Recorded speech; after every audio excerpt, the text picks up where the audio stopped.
আসসালামু আলাইকুম ওয়া রাহমাতুল্লাহি ওয়া বারাকাতুহু। ইন্নাল হামদালিল্লাহ নাহমাদুহু ওয়া নাস্তাঈনুহু ওয়া নাস্তাগফিরুহু ওয়া নাউযু বিল্লাহি মিন শুরুরি আনফুসিনা ওয়া মিন সাইয়্যাতি আমালিনা। মান ইয়াহদিহিল্লাহু ফালা মুদিল্লা লাহু ওয়া মান ইউদ্লিলহু ফালা হাদিয়া লাহু। ওয়া আশহাদু আল লা ইলাহা ইল্লাল্লাহু ওয়াহদাহু লা শারীকা লাহু ওয়া আশহাদু আন্না মুহাম্মাদান আবদুহু ওয়া রাসূলুহু সাল্লাল্লাহু তাআলা আলাইহি ওয়া আলা আলিহি ওয়া সাহবিহি ওয়া সাল্লামা তাসলিমান কাসীরা।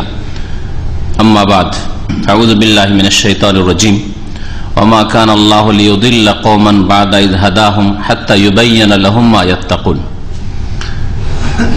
আল্লাহ পাক রব্বুল আলামিনের সমস্ত প্রশংসা যে আল্লাহ পাক এক ও একক, যে আল্লাহ পাক তাওহীদ পাঠিয়েছেন যুগে যুগে আম্বিয়া এবং রাসূলগণের মাধ্যমে। আর এই তাওহীদ বিরোধী কাজ যখনই হয়েছে সেগুলির সংশোধনের জন্য, সেগুলিকে বাতিল ঘোষণা করার জন্য, সেগুলি থেকে সতর্ক সাবধান করার জন্য আল্লাহ পাক নবী রাসূলকে পাঠিয়ে সতর্ক করেছেন এবং মানব জাতির ইসলাহ সংশোধন করেছেন। সালাত এবং সালাম নাযিল প্রিয় নবী মুহাম্মদ রাসূলুল্লাহ সাল্লাল্লাহু আলাইহি ওয়াসাল্লামের উপর, যিনি হক বাতিলের মাঝে পার্থক্য করে দিয়ে গেছেন এই কোরআন কারীমের মাধ্যমে। আল্লাহ পাক রব্বুল আলামিন কোরআন কারীম দিয়ে হিদায়াত নাযিল করেছেন, এই জন্য কোরআনকে আল্লাহ পাক হিদায়াত বলেছেন বহু আয়াতে। আলিফ লাম মিম যালিকাল কিতাবু লা রাইবা ফীহি হুদাল লিল মুত্তাকিন। তো কোরআন কারীমে হিদায়াত রয়েছে, আর হিদায়াতের বিপরীত হচ্ছে দলাল, গুমরাহি। হক ছাড়া, সত্য ছাড়া বাকি হচ্ছে দলাল, গুমরাহি, পথভ্রষ্টতা, পথ হারিয়ে ফেলা। আল্লাহ পাক কোরআন কারীমে তা ইরশাদ করেছেন, ফামাযা বাদাল হাক্কি ইল্লা দলাল। সত্য ছাড়া বাকি যা আছে তাই হচ্ছে দলাল, গুমরাহি, রাস্তা হারিয়ে ফেলা। হেদায়েত সবসময় মধ্যপন্থা, আর গুমরাহি ডান দিকে অথবা বাম দিকে। দিন পালনে যদি কেউ ঘাটতি করে সেটা যেমন গুমরাহি, ঠিক তেমনি দিন পালনের নামে যদি বাড়াবাড়ি করে, কঠোরতা অবলম্বন করে, যা আল্লাহ পাকের দিনে নেই তা যদি তারা করে দিন মনে করে, তাহলে সেটা হচ্ছে গুমরাহি। এই জন্য শিরক হচ্ছে গুমরাহি, বিদাত হচ্ছে গুমরাহি, যা ধর্মের নামে হয়। এইরকমই গুলু, বাড়াবাড়ি করা, কঠোরতা অবলম্বন করা, অথচ দিন সহজ, এই হচ্ছে গুমরাহি। অনেকে দিন পালনে গাফিলতি করে গুমরাহ হয়েছে, যেমন যারা পাপিষ্ট গুনাহগার, হারাম কাজ করছে, হারাম খাচ্ছে, হারাম আদান প্রদান করছে, অথবা আল্লাহ পাকের ফরজ ওয়াজিব আদায় করেন না, এরা যেমন গুমরাহ। ঠিক তেমনি অপরদিকে আর একদল গুমরাহ ধর্ম মনে করে পালন করে, কিন্তু আসলে সেগুলি ধর্ম নয়, হয় শিরক না হয় বিদআত, আর না হলে ধর্মের নামে কঠোরতা, অতিরঞ্জন, তাশাদ্দুদ, চরমপন্থা অবলম্বন করা, যেগুলি গুমরাহি। আর এই রকমের গুমরাহি রাসূলুল্লাহ সাল্লাল্লাহু আলাইহি সাল্লামের ইন্তেকালের পরে পরে খুলাফায়ে রাশিদিনদের জামানায়, বরং বিশেষ করে চতুর্থ খলিফায়ে রাশিদ আলী ইবনে আবি তালিব রাদিয়াল্লাহু তাআলা আনহুর জামানায় শুরু হয়ে গিয়েছিল ধর্মের নামে গুমরাহি। একদল গুমরাহ হল রাসূলুল্লাহ সাল্লাল্লাহু আলাইহি সাল্লামের বংশধর, আলী রাদিয়াল্লাহু তাআলার বংশধর সম্পর্কে অতিরঞ্জন বাড়াবাড়ি করে, যে এরা একেবারে নিষ্পাপ, মাসুম, এদের ভুল ভ্রান্তি হতে পারে না। বরং শুধু মাসুম নিষ্পাপ নাই, এরা পূজনীয় হিন্দুদের মধ্যে। হিন্দুদের কাছে যে কোনো বড় মানুষ, মনীষী হইলে পূজনীয়, এদের ইবাদত করতে হবে। আলী মাবুদ, আলী, ফাতেমা, হাসান, হুসাইন। হ্যাঁ, এই যে আকীদা গুলি তাদের দেখবেন আমাদের দেশের ক্যালেন্ডারে 5 পঞ্চাতন, মোহাম্মদ, আলী, ফাতেমা, হাসান, হুসাইন। হ্যাঁ, 5টি পবিত্র দেহ। তো এই ধর্মের নামে বাড়াবাড়ি করে একদল শিরকে লিপ্ত হয়েছে, যারা রাফেজি, শিয়া। আলী রাদিয়াল্লাহু তাআলা জামানায় তারা বেরিয়েছিল, নবী করিম সাল্লাল্লাহু আলাইহি ওয়াসাল্লামের পরে পরে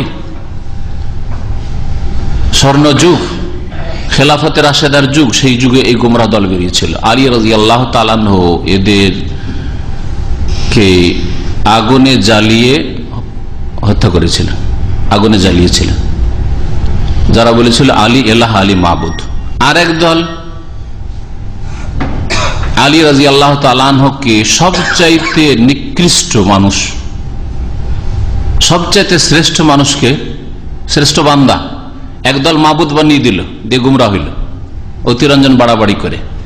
আর আরেক দল বলল যে আলী সবচাইতে নিকৃষ্ট মানুষ, ওর চাইতে খারাপ মানুষ পৃথিবীতে কেউ নেই, ওর চাইতে খারাপ কাফের ইহুদিও না, নাসারা না, হিন্দু না, কেউ না। ওই দলের নাম জানেন?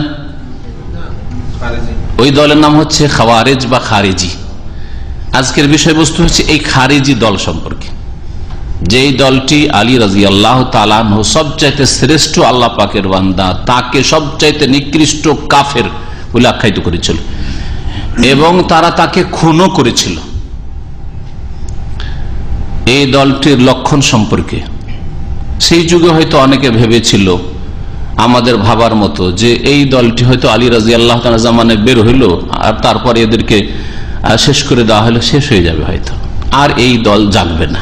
কিন্তু তারপরে যুগে যুগে এই বাতিল ফিরকা থেকেছে, বিভিন্ন রূপ ধারণ করে বিভিন্ন নামে থেকেছে, কিন্তু এই খারেজি থেকেছে।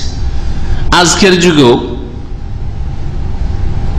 একদল খারেজি যদি শেষ হয় তো আমাদের মনে হয় যে হয়তো খারেজি শেষ হলো। বাংলা ভাই আব্দুর রহমান যখন শেষ হলো তখন আমরা ভাবলাম যে বাংলাদেশ থেকে হয়তো খারেজি উৎখাত হয়ে গেল, কিন্তু না, খারেজি উৎখাত হয়নি। নতুন নামে নতুন চেহারা নিয়ে আরো খারেজি পয়দা হচ্ছে, নতুন খারেজি পয়দা হচ্ছে। এই জন্য এই খারেজিদের সম্পর্কে, খারেজিদের নাম খারেজি কেন? খারাজ এখরাজ মানে বেরিয়ে পড়া। এরা সবচাইতে শ্রেষ্ঠ মানুষের বিরুদ্ধে অস্ত্র নিয়ে বেরিয়ে পড়েছিল যে খুন করতে হবে আলীকে। তারা কোরআন এবং হাদিসের পথ থেকে বেরিয়ে পড়েছিল, সেই জন্য তাদেরকে খারেজি বলা হয়। যারা সবচেয়ে শ্রেষ্ঠ মুসলিম সাহাবাই কেরাম, তাদের বিরুদ্ধে এরা খুরুজ করেছিল, বেরিয়েছিল, এই জন্য এদের নাম খারেজি পড়েছে। আজকেও যারা এই খারেজি মনোভাব রাখে তারা কাফের, ইহুদি নাসারা কাফের, তাদের বিরুদ্ধে তাদের কোনো কথা উচ্চারণ নেই। মুসলিমদের মধ্যে যারা ইসলামের কিছু কাজ করছে তাদের বিরুদ্ধে তারা সোচ্চার, তাদের লেখালেখি, তাদের বলা বলি ওইসব লোকদের বিরুদ্ধে, ওইসব দলের বিরুদ্ধে যেসব দল ইসলামের কিছু খেদমত করছে, কিছু তাওহীদের কাজ করছে, কিছু সুন্নাতের খেদমত করছে, শিরক বিদআতকে উৎখাত করার ক্ষেত্রে তারা কাজ করে যাচ্ছে, তাদের বিরুদ্ধে। শাসক গোষ্ঠী সম্পর্কে দুনিয়ার মধ্যে যেসব শাসকদের মধ্যে দিন আছে, আজকে ফিতনার যুগেও যারা তুলনামূলক ভালো শাসক তাদের বিরুদ্ধে তারা বেশি সোচ্চার, তাদের ওপর কুফরির ফতোয়া সবচেয়ে বেশি তারা দেয়, অন্যদের সম্পর্কে একেবারে নীরব। এগুলো হচ্ছে খারেজিদের অবস্থা যা আমরা দেখতে পাচ্ছি। এজন্য খারেজিদের সম্পর্কে রাসূলুল্লাহ সাল্লাল্লাহু আলাইহি ওয়াসাল্লাম কি বলেছেন, আইম্মায়ে কেরামরা কি বলেছেন তা আমাদের জানা আবশ্যক, যাতে আমাদের লোকেরা বিভ্রান্তির শিকার না হয়। খারেজি নেতা চুপ করে বসে আছে, আর কিছু লোকেরা তাওহীদ শিখলো, সুন্নাত শিখলো, শিরক বিদআত ছাড়লো, তখন তাদেরকে বললো যে আরে তোমাদের তো আরো ঘাটতি আছে, তোমরা তো এই কাজগুলি করো না, আসো আমাদের দলে আসো। আরে শিরক বিদআতের গর্ত থেকে উঠে আসলো আর নিয়ে গিয়ে খারেজিদের এই গুমরাহির গর্তে নিয়ে গিয়ে ফেলে দিল। শয়তান খুশি হয়ে গেল, শয়তান খুশি হয়ে গেল। শয়তান একটু নিরাশ হয়েছিল যে এই লোকগুলি তো শিরক ছেড়ে দিল, বিদআত ছেড়ে দিল, তার মানে আর এদেরকে তো আর পারলাম না। আর খুব দ্রুত শয়তান আবার কামিয়াব ভেবে খুশি যে যাক, এদেরকে শিরক বিদআত ছাড়াতে পারলো, কবর মাজার পূজা ছাড়াতে পারলো, এদেরকে আবার খারেজি বানিয়ে দিতে পেরেছি। কামিয়াব ইবলিস শয়তান। এবং বহু ছেলেরা এইরকম, বিশেষ করে যুবকরা অল্প বিদ্যা, যাদের দুনিয়ার শিক্ষায় অল্প শিক্ষা, তাদের এটা একটা লক্ষণ, তাদের সহিহ হাদিসে তাদের লক্ষণ রয়েছে। দুনিয়ার শিক্ষাতে অল্প, মাধ্যমিকের উপরে তাদের জ্ঞান নেই, দিনের শিক্ষার ক্ষেত্রে অল্প জ্ঞান তাদের, এরাই বেশি বিভ্রান্তির শিকার হচ্ছে। খারেজি নেতাদের গুমরাহির শিকার এরাই বেশি হচ্ছে। উচ্চশিক্ষিত বড় ধরনের আলেম, কোরআন এবং হাদিসের ভালো জ্ঞানী, কোরআন হাদিস ভালো করে পড়াশোনা করেছে, অথবা দুনিয়ার ক্ষেত্রে ভালো উচ্চশিক্ষিত, এইরকম লোক পাবেন না ওদের সাথে, কিন্তু খারেজিদের সাথে। এটা তাদের একটা। ইমাম বুখারী রহমতুল্লাহ আলাই তার কিতাবে সহিহ বুখারী, কোরআন কারীমের পরে তার স্থান, তিনি এই খারেজিদের সম্পর্কে একটি অধ্যায় বাব কায়েম করেছেন, এবং তার ভাষা দিয়ে আমি বলছি, সেটা দিয়ে শুরু করছি। তিনি বলছেন বাবু কাতলিল খাওয়ারিজ ওয়াল মুলহিদিন। এই অধ্যায় হচ্ছে খারেজিদের হত্যা করা সম্পর্কে এবং বিধর্মীদের হত্যা সম্পর্কে, বাদা ইকামাতিল হুজ্জাতি আলিহিম, তাদের ওপর দলিল প্রমাণ কায়েম করে দেওয়ার পরে, মানে তাদেরকে সতর্ক সাবধান করে দেওয়ার পরে, তাদের গুমরাহিগুলি জানিয়ে দেওয়ার পরে যে দেখো তোমরা ভুল পথে আছো, সতর্ক হয়ে যাও, সাবধান হয়ে যাও। এটা হচ্ছে হুজ্জত কায়েম করা। একটা লোক ভুল পথে আছে আর সরকারের জন্য এটা জায়েজ নয় যে ধরলো আর দিল ওকে ফাঁসিতে চড়িয়ে, এটা সরকারের জন্য উচিত নয়। বরং মুসলিম সরকারের জন্য উচিত হবে যে ভালো আলেমদেরকে দিয়ে, তাদের কাছে যদি শরীয়তের জ্ঞান না থাকে তাহলে ভালো আলেমদেরকে দিয়ে তাদেরকে সঠিক পথ সম্পর্কে জানিয়ে দেবে। এটা হচ্ছে তাদের উপর হুজ্জত কায়েম করে দেওয়া, যাতে করে তাদের ওজোর অজুহাত না থাকে যে আমরা তো সঠিকটা জানতাম না, জানিয়ে দিতে হবে। ইমাম বুখারী রহমতুল্লাহ আলাইহি তাই বলছেন যে খারেজিদেরকে মুসলিম সরকার হত্যা করবে, অপরাধী নয় মুসলিম সরকার খারেজিদের হত্যা করলে, শুনে রাখেন ভালো করে। কিন্তু বাদা ইকামাতিল হুজ্জাতি আলাইহিম, তাদের উপর দলিল প্রমাণ কায়েম করে দেওয়ার পরে, কোরআন এবং হাদিস দ্বারা প্রমাণ করে দিতে হবে তোমরা যেই পথে আছো, ধর্মের নামে বাড়াবাড়ি করছো, কঠোরতা অবলম্বন করেছো, চরমপন্থী হয়েছো, সন্ত্রাসী হয়েছো, এটা কিন্তু ইসলামের পথ নয়, রাসূলুল্লাহ সাল্লাল্লাহু আলাইহি ওয়াসাল্লামের রাস্তা নয়, জানিয়ে দেওয়ার পরে। তারপরে তিনি একটি আয়াত পেশ করেছেন সূরা তাওবার আয়াত নম্বর 115, ওই আয়াতটি দিয়ে শুরু করেছিলাম। আল্লাহ পাক ইরশাদ করেছেন ওমা কানাল্লাহু লিয়ুযিল্লা কওমান বা'দা ইয হাদাহুম হাত্তা ইউবায়্যিনা লাহুম মা ইয়াত্তাকুন। আল্লাহ পাক কোন সম্প্রদায়কে, জাতিকে গোমরাহ করতে চান না, তাদেরকে হিদায়াত করে দেওয়ার পরে সঠিক রাস্তা পেল, তারপরে আল্লাহ পাক তাদেরকে গোমরাহ করে দেবেন, গোমরাহ করতে চান না। ওমা কানাল্লাহু লিয়ুযিল্লা কওমান বা'দা ইয হাদাহুম, কোন জাতিকে আল্লাহ পাক সঠিক রাস্তা দেখিয়ে দেওয়ার পরে আল্লাহ পাক চান না যে তারা আবার গুমরাহ হয়ে এক গর্ত থেকে উঠে এসেছিল, তাওহীদ শিখেছিল, সুন্নাত শিখেছিল, শিরক ছেড়েছিল, বিদআত ছেড়েছিল, কবর মাজার পূজা ছেড়ে দিয়েছে, অন্ধভক্ত হওয়া ছেড়েছে, কিন্তু আবার গিয়ে খারেজি মুসলিমকে কাফের ফতোয়া দিয়ে আর মুসলিমদের বিরুদ্ধে অস্ত্র ধারণ করে মুসলিমকে খুন করা শুরু করেছে, মুসলিম দেশে বোমাবাজি শুরু করেছে, মুসলিমদের বিরুদ্ধে মুসলিমদের রক্ত কে হালাল মনে করেছে। না, আল্লাহ পাক এরকম গুমরাহ করতে চান, এক গর্ত থেকে উঠে আর এক গর্তে পড়লো গিয়ে, আল্লাহ এটা চান না। হাত্তা ইউবায়্যিনা লাহুম মা ইয়াত্তাকুন, যতক্ষণ পর্যন্ত আল্লাহ পাক তাদের জন্য এমন বিধিবিধান, এমন বিষয়গুলি বর্ণনা না করে দেন যাতে তারা এই ভুল পথ থেকে, গুমরাহি থেকে বাঁচতে পারে। তো আল্লাহ পাক তাহলে কোরআন কারীম দ্বারা স্পষ্ট করেছেন দ্বীনে তাশাদ্দুদ, কঠোরতা নেই, দ্বীনে সন্ত্রাস নেই, যে মুসলিমকে ভীত সন্ত্রস্ত করেন, মুসলিম আপনার ভয় ঘুমাইতে পারে না, এরা কিন্তু তাই করছে। নিরীহ মানুষ রাস্তা পথে চলছে, বাস স্ট্যান্ডে গিয়েছে, এয়ারপোর্টে গিয়েছে, কোথা থেকে কোথা যাবে, আপনার খুনের পিপাসিত নাই, সে মুসলিম হোক আর অমুসলিম হোক, নির্দোষী মানুষ রেল স্টেশনে আছে আর বোমাবাজি করে দিলে রড়িয়ে। এটা ইসলাম নয়। ইসলাম কখনো এসবের সমর্থন করে না। ইসলাম এই রকমের গুমরাহি থেকে সম্পর্ক ছেদের ঘোষণা করেছে, ইসলাম বরি। তারপরে আব্দুল্লাহ বিন উমর রাদিয়াল্লাহু তাআলা আনহুমা সম্পর্কে ইমাম বুখারী বলছেন ওয়াকানা ইবনু উমর ইয়ারাহুম শিরারু খালকিল্লাহ। আব্দুল্লাহ বিন উমর রাদিয়াল্লাহু তাআলা আনহু আলী রাদিয়াল্লাহু তাআলা আনহুর জামানায় যখন খারিজিরা বেরোলো সিফিনের যুদ্ধের পরে, আর বলল যে আলীকে খুন করতে হবে, এই হচ্ছে সব ফিতনার মূল। সবচেয়ে শ্রেষ্ঠ মানুষের বিরুদ্ধে ফতোয়াবাজি করলো তারা, যে একে খুন করতে, এর রক্ত হালাল, শুধু হালাল নাই, একে খুন করলে সবচেয়ে বেশি আল্লাহর নিকটবর্তী হইতে পারবো, এই শয়তানি কথা তাদের মগজে ঢুকেছিল খারেজিদের। তখন আব্দুল্লাহ বিন উমর রাদিয়াল্লাহু তাআলা আনহু বাহায়াত ছিলেন, তার সম্পর্কে ইমাম বুখারী বলছেন যে ইয়ারাহুম শিরারু খালকিল্লাহ, এই খারেজিদেরকে তিনি বিশ্বাস করতেন, মনে করতেন যে এরা আল্লাহ পাকের সৃষ্টির মধ্যে সবচেয়ে নিকৃষ্ট, এরা খারেজিরা যারা ভালো মানুষের খুনকে হালাল মনে করে, তাদের মাথার ব্যথা আল্লাহর শত্রুদের ক্ষেত্রে নেই, তাদের মাথার ব্যথা হচ্ছে যারা কিছু ইসলাম পালন করছে ওদের বিরুদ্ধে ফতোয়াবাজি, ওদেরকে ধরো আর মারো। এরা সবচেয়ে নিকৃষ্ট। ওয়াকালা, আর আব্দুল্লাহ বিন উমর আরো বলতেন, ইন্নাহুম ইনতালাকু ইলা আয়াতিন নাযালাত ফিল কুফার।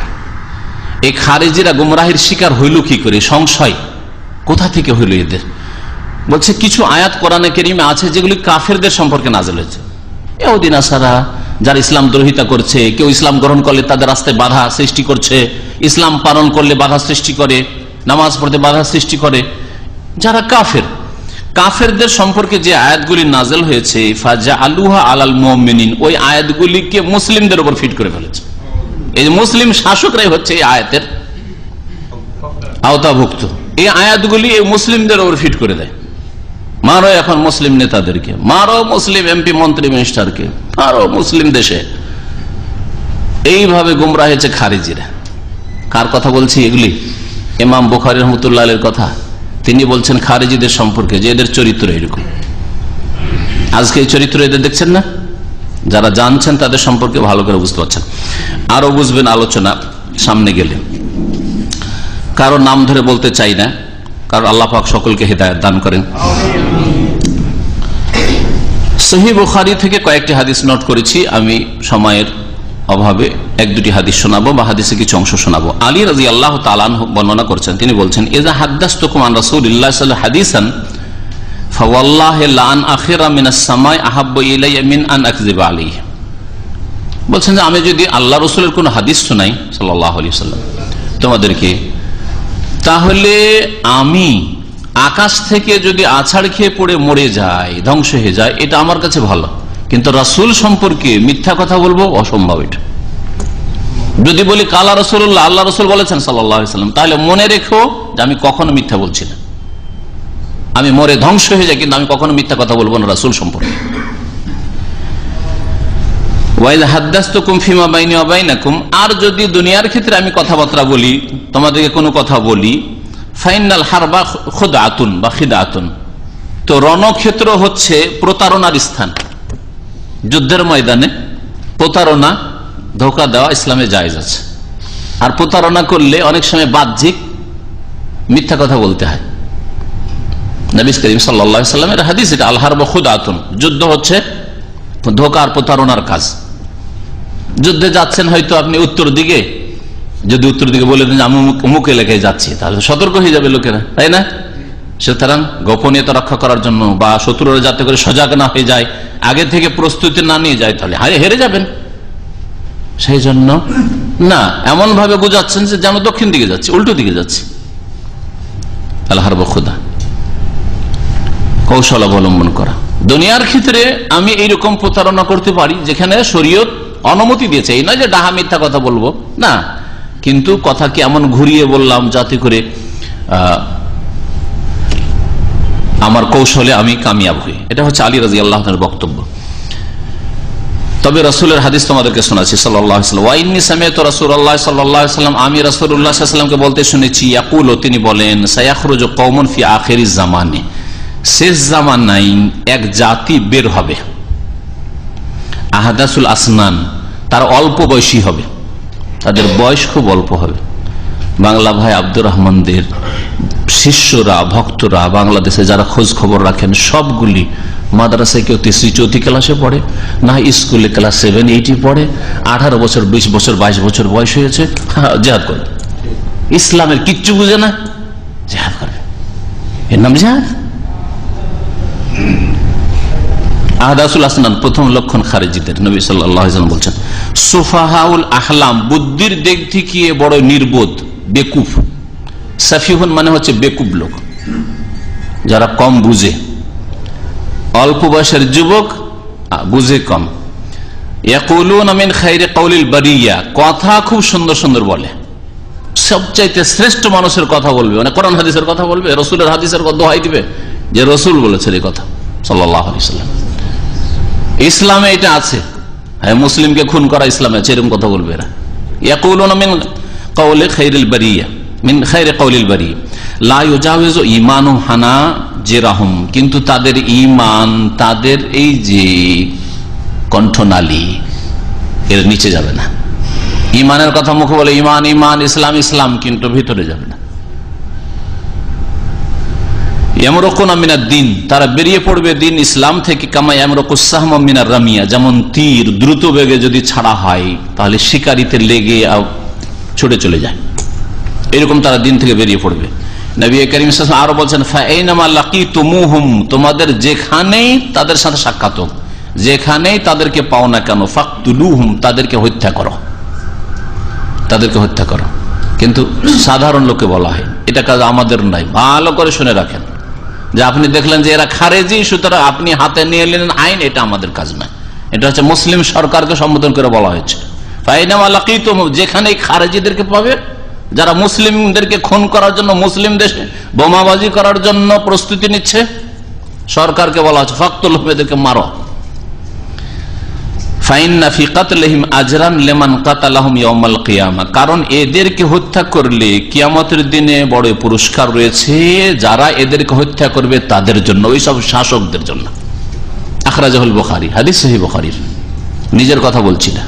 তাহলে খারেজিদের সম্পর্কে এইরকম চরমপন্থী লোক বেরোবে, রাসূলুল্লাহ সাল্লাল্লাহু আলাইহি ওয়াসাল্লাম ভবিষ্যৎবাণী করেছেন। আর এই ভবিষ্যৎবাণী সম্পর্কে বেশ কিছু হাদিস রয়েছে। নবী করিম সাল্লাল্লাহু আলাইহি ওয়াসাল্লাম একবার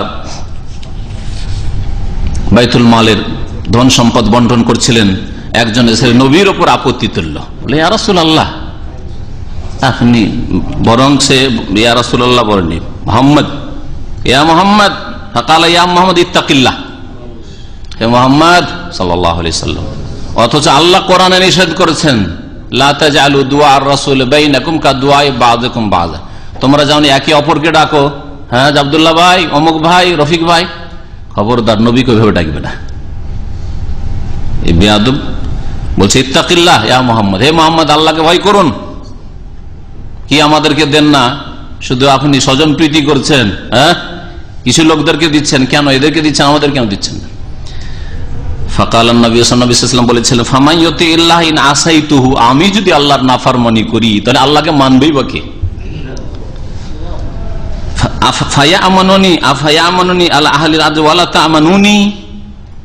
আল্লাহ পাক আমাকে আমানতদার, বিশ্বস্ত বলছেন পৃথিবীতে, আর তোমরা আমাকে বলছো যে তুমি বিশ্বাসঘাতক, বিশ্বস্ত নও। হ্যাঁ, আমি আমানত রক্ষা করি না।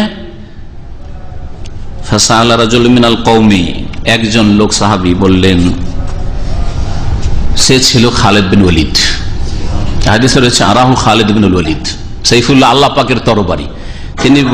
তিনি বলেছিলেন যে ইয়া রাসূলুল্লাহ, শুধু আমাকে অনুমতি দানি আযরিব আনকা হাযাল মুনাফিক, আমাকে শুধু অনুমতি দেন, একে এর গর্দন উড়িয়ে দিচ্ছি। এমন কথা বলবে, নবীকে বলবে যে ইয়া মুহাম্মদ, মুহাম্মদ আল্লাহকে ভয় করো, এর গর্দন এখনই উড়িয়ে দিচ্ছি। ফামানা আহুন নবী সাল্লাল্লাহু আলাইহি ওয়াসাল্লাম, তাকে নিষেধ করলেন। ফালাম্মা ওয়াল্লা, যখন লোকটা চলে গেল এরকম কথা বলে মজলিস থেকে, কালান নবী সাল্লাল্লাহু আলাইহি ওয়াসাল্লাম তখন বলেছেন, ইন্না মিন যিদি হাযা কওমান, এদের প্রজন্মে এক জাতি বের হবে, ইয়াকরাউনাল কোরআন, কোরআন পড়বে, খুব কোরআন পড়বে, লা ইউজাউযু হানাজিরাহুম, কিন্তু কোরআন তাদের হলকের নিচে, এই কণ্ঠনালীর নিচে নামবে না, কোরআনের প্রতি আমল করবে না। ইয়ামরুকুনা মিনাল ইসলাম, এরা ইসলাম থেকে বেরিয়ে পড়ে, মুরুকাস সাহমি মিনার রামিয়া, যেমন তীর দ্রুত বেগে শিকারিতে লেগে আবার ছুটে চলে যায়। ইয়াকতুলুনা আহলাল ইসলাম, এদের আরেকটা লক্ষণ শুনেন, হাদিসটা শুনলে তারপরে তাদের লক্ষণগুলি বয়ান করব, বুঝতে আরো সুবিধা হবে। ইয়াকতুলুনা আহলাল ইসলাম ওয়া ইয়াদাউনা আহলাল আওসান, এরা মুসলিমদেরকে খুন করবে, আহলে ইসলামকে খুন করবে, আর এরা যারা মূর্তি পূজক, যারা আল্লাহ ছাড়া অন্যের পূজা করে, যারা বাতিল পন্থী, আল্লাহ দ্রোহী, আল্লাহর দিন দ্রোহী, তাদেরকে তারা উপেক্ষা করবে, ছাড়বে। অগ্নি পূজক নিয়ে তাদের মাথা ব্যথা না, মূর্তি পূজক নিয়ে তাদের মাথা ব্যথা না, বড় বড় শিরক করছে, কবর মাজার পূজা করছে, তাদের মাথা ব্যথা না, বলছে এগুলো ফকিরের, কি বলছে, হ্যাঁ ফকির, গরিবের শিরক। হ্যাঁ, তাদের ভাষা বলছে এগুলো গরিবের শিরক। কবর মাজার পূজা নাকি গরিবের শিরক, আর ধনীদের শিরক হচ্ছে যে ইসলামী আইনের বাস্তবায়ন করে না দেশে, এটা হচ্ছে ধনীদের শিরক। আর তৌহিদের ওলামারা নাকি ধনীদের শিরক সম্পর্কে কিছু বলে না, গরিবদের শিরক সম্পর্কে বলে। এজন্য ওরা দরবারি আলেম, এটা সাধারণ আলেমদের ক্ষেত্রে না। আরো ভালো করে জেনে রাখেন, এর পূর্বে এক শ্রেণীর খারিজিরা আল্লামা ইমাম শাইখ আব্দুল আজিজ ইবনে বাজ সম্পর্কে বলেছে। জি, আল্লামা নাসিরুদ্দিন আলবানী সম্পর্কে বলেছে, আল্লামা ইবনে উসাইমিন সম্পর্কে বলেছে রাহমাতুল্লাহ আলাইহি। তো এই খারিজিগুলো বিভিন্ন দেশে আছে, যারা দুনিয়ার মধ্যে সবচেয়ে বড় বড় আলেমদের সম্পর্কে বলছে এরা দরবারি আলেম, এরা আমাদের সাথ দেয় না। আর আপোষে দেখেন কি লড়াই করলো আফগানিস্তানে, দেখেন মুসলিমকে কতদিন ধরে খুন করল, আর কত মুসলিমের হাতে খুন হইল।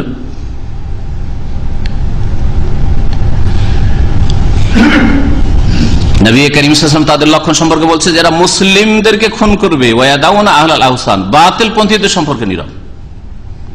আচ্ছা, একটা কথা বলি, তারা যে বলছে যে গরিবের শিরক হচ্ছে কবর মাজার পূজা, এমনকি মূর্তি পূজাও গরিবের শিরক। কারণ কবর মাজার পূজা যখন গরিবের শিরক, তো মূর্তি পূজাও গরিবের শিরক, তাই না? কারণ লোকেরা জনসাধারণ করছে। আজ আর ধনীদের শিরক হচ্ছে তাদের কাছে এই রাষ্ট্রীয় ক্ষমতায় এসে ইসলামের দণ্ডবিধান কায়েম না করে। এটাই যদি ইসলাম হয়, এইভাবে যদি ইসলামের ব্যাখ্যা হয়, তাহলে আম্বিয়া রসুলগণ, গোটা আম্বিয়ার লিস্ট নেন, 25 জনের কথা কোরআনে কারিম আছে। এই 25 জনের মধ্যে কয়জন নবী শাসন ক্ষমতা হাতে পেয়েছেন? হ্যাঁ, দাউদ, সুলাইমান, ইউসুফ, মুহাম্মদ সাল্লাল্লাহু আলাইহি ওয়াসাল্লাম। হ্যাঁ, 4 জন, তাই না? আর তো খুঁজে পাওয়া যায় না 25 জনের মধ্যে।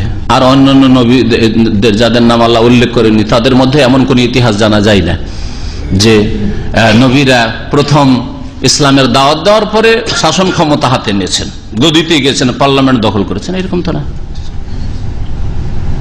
এমনকি একটু ভালো করে চিন্তা করে দেখেন যে ফেরাউন ধ্বংস হয়ে গেল ডুবে, মুসা আলাইহিস সালাম যে সমুদ্র পার হয়ে চলে আসলেন, তাহলে তো সিংহাসন খালি ফেরাউনের। মুসা আলাইহিস সালামকে ফিরে মিশরের রাজত্ব গিয়ে দখল করেছিলেন, অথচ খালি পড়ে আছে। দখল করেছিলেন?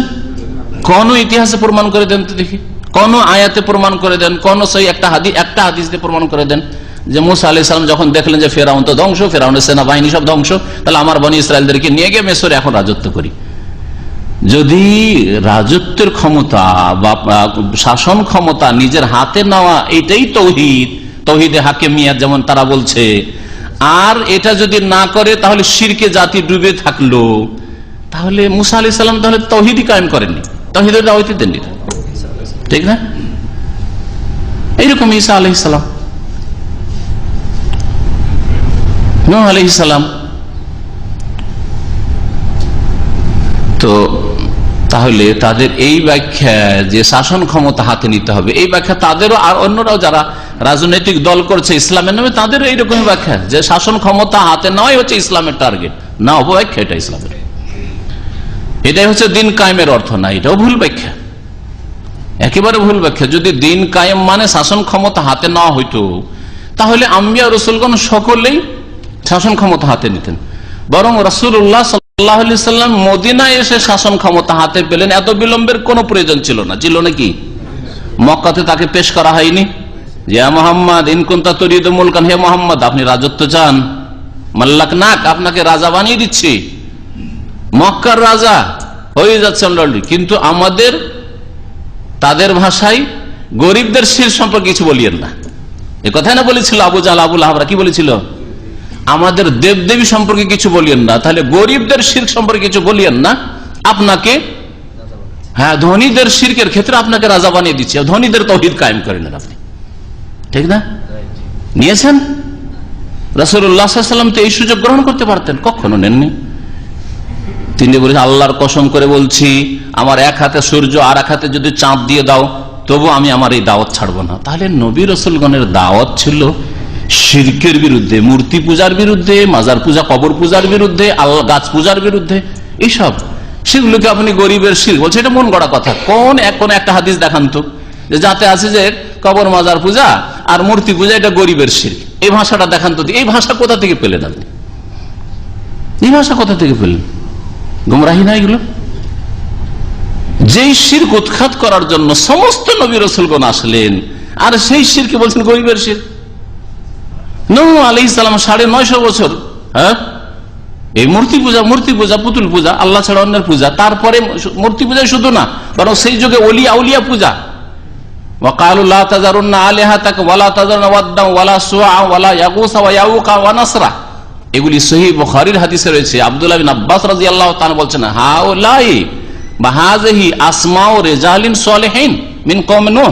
নূহ আলাইহিস সালামের সম্প্রদায়ের এরা ছিল সালেহিন, মানে ওলি আউলিয়া। তাহলে ওলি আউলিয়াদের প্রতিমূর্তি তৈরি করে পূজা করা হয়েছিল। তো ওলি আউলিয়া তো পূজা করছিল। নূহ আলাইহিস সালাম তো এই কথা বলেননি যে এটা গরিবের শিরক, বা আল্লাহ তো বলেননি যে এটা গরিবের শিরক। কোথা থেকে পেলে সব গরিবের শিরক আর ধনীর শিরকের ভাগ? সেই বিষয়ের দিকে যাচ্ছি না, আসল বিষয়ের দিকে ফিরে আসছি। সেটা হচ্ছে যে খারেজিদের লক্ষণ। যেসব লোকদের মাঝে, সে আলেম হোক অথবা সাধারণ শিক্ষিত হোক, স্কুল কলেজ ইউনিভার্সিটির প্রফেসর হোক অথবা কোনো ডাক্তার হোক আর ইঞ্জিনিয়ার হোক, যদি এই লক্ষণগুলি পান তাহলে সাবধান। তাদের মজলিস থেকে সাবধান, তাদের আলোচনা থেকে সাবধান, হ্যাঁ, তাদের সংগঠন থেকে সাবধান, তাদেরকে চাঁদা দেওয়া থেকে সাবধান, তাদেরকে স্থান দেওয়া থেকে সাবধান। না হলে দুনিয়া নষ্ট করবেন, আখেরাত নষ্ট করবেন। খাসেরাত দুনিয়া ওয়াল আখিরা। শুধু দুনিয়ায় যদি খারাপ হইতো আর আখিরাত সুন্দর হইতো তো বলতাম যে চলো। হয়তো দুনিয়ায় কিছু ক্ষতিগ্রস্ত হলেন, জালেমদের জুলুম বরদাস্ত করতে হইলো, নির্যাতিত হইলেন, কিন্তু আখিরাতটা আপনার ঠিক থাকলো, তাহলে অসুবিধা ছিল না হয়তো। কিন্তু দুনিয়াও ধ্বংস, হ্যাঁ, আর আখিরাতও ধ্বংস। খাসেরাত দুনিয়া ওয়াল আখিরা ওয়া যালিকা হুয়াল খুসরানুল মুবিন। সূরা হজ আল্লাহ বলেছেন, যার দুনিয়াও খারাপ হইলো আর আখিরাত পরকালও খারাপ হইলো, সেই ব্যক্তি স্পষ্ট ক্ষতিগ্রস্ত। যালিকা হুয়াল খুসরানুল মুবিন, এটা হচ্ছে বড় ক্ষতি। খারেজিদের লক্ষণ সম্পর্কে উলামায়ে কেরামরা, আর তাদের অন্যতম হচ্ছেন ইমাম ইবনে তাইমিয়া রাহমাতুল্লাহ আলাইহি, তিনি বলছেন যে তাদের লক্ষণ হচ্ছে 5টি, বা তাদের বৈশিষ্ট্য হচ্ছে 5টি।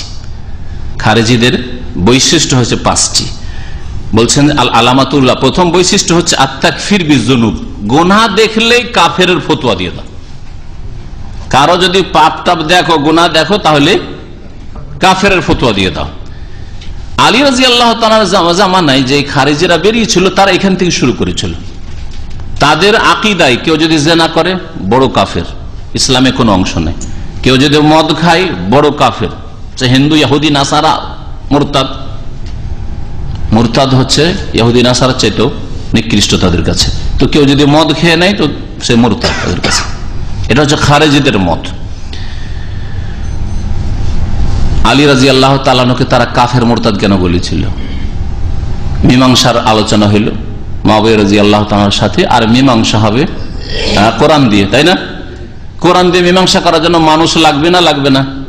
আরে যে ইসলামিক শাসনও যদি থাকে তো হাকিম জজ তো লাগবে, হ্যাঁ, কাজী তো লাগবে, হ্যাঁ। তো আমর ইবনে আস আর আবু মুসা আশআরী এদেরকে দায়িত্ব দেওয়া হলো যে সালিস তৃতীয় পক্ষ হয়ে তোমরা বিচার করবে, বিষয়টির ক্ষেত্রে মীমাংসা করবে। তারা এমন অজ্ঞতা তাদের মধ্যে ছিল আর দিন সম্পর্কে জ্ঞানের অভাব ছিল যে তারা বলল যে মানুষকে আপনারা কেন সালিস বানাইলেন? যখন মানুষকে আপনারা সালিস বানিয়ে দিলেন, তার মানে আপনারা শিরিক করলেন, মুশরিক হয়ে গেলেন। সুতরাং আলীও মুশরিক আর মুআবিয়াও মুশরিক, আমর ইবনে আসও মুশরিক, তাদের কাছে সবগুলি মুশরিক কাফের হয়ে গেল। এই খারেজিরা প্রথম শ্রেষ্ঠ সাহাবায়ে কেরামদের সম্পর্কে কুফরির ফতোয়া দিয়েছে। আর আজকেও তাদের ভাষা শুনলে আশ্চর্য হবেন। আমাকে এক ভাই এনে দিল, ইন্টারনেট থেকে বের করে পড়লাম, দুনিয়ার মধ্যে সবচেয়ে ভালো শাসক মুসলিমদের মধ্যে যদি থাকে তো সৌদি আরব আছে দুনিয়ার মধ্যে। না হলে দেখান, এক একটি করে আপনি দেখান যে দুনিয়ার মধ্যে কোথাও যদি বৈশিষ্ট্য বলতে চাই, গুণ বলতে চাই, তাহলে অনেক সময় লেগে যাবে। এক দুটো আপনি চিন্তা করে দেখেন। আজানের সাথে নামাজের সময় যদি কাজকর্ম বন্ধ হয়, দোকানপাট বন্ধ হয়, কোথাও হয়? পাকিস্তানে হয়, বাংলাদেশে হয়, ইন্দোনেশিয়া, মালয়েশিয়া হয়, ইরানে হয়, কোথাও হয় না, একমাত্র সৌদি আরব হয়। দুনিয়ায় যদি কোনো একটি সংস্থা থাকে যারা ভালো কাজ করতে মানুষকে উৎসাহিত করবে, অন্যায় কাজকে নির্মূল করবে, হাইয়াতুল আমর বিল মারুফ ওয়ান নাহিল মুনকার, সারা দুনিয়ার এতগুলি মুসলিম দেশের কোন দেশে নেই, একমাত্র সৌদি আরবে আছে। আছে না নাই? হাইয়া, যাদেরকে সাধারণ ভাষা মোতাবা বলছে।